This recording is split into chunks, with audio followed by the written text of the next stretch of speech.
Good morning, everyone, and Happy New Year.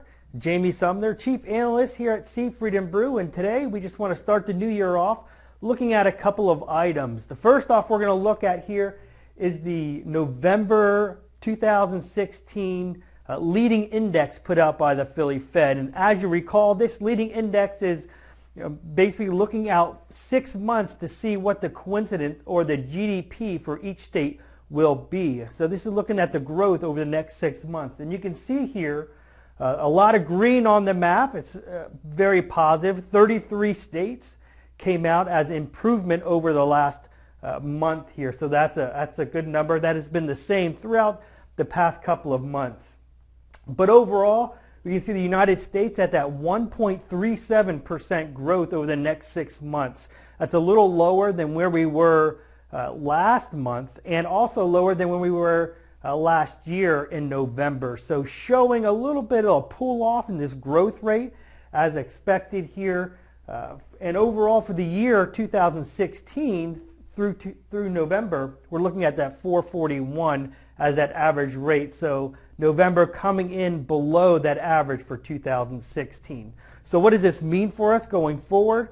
Perhaps it could be projecting a little bit of slowdown in the economy from what we're seeing. However, this does not have any type of projects put in with the new presidency. So we're going to have to look at over the next couple of months to see if this is going to swing back into a growth stage here. But the coincident index alone is built off a lot of unemployment rates and employment numbers.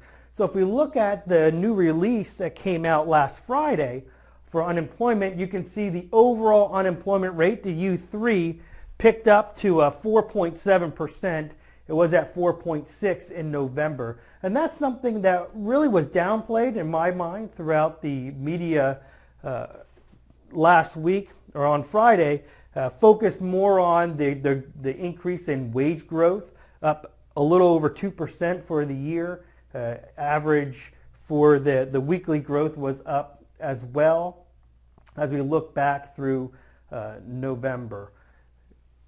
But of course, we also want to focus on the U6. That's the overall full unemployment rate, and that went down from 9.3 to 9.2, and that's a positive. So we can see the overall discouraged and those individuals that are no longer looking for work starting to narrow here. So that's a positive.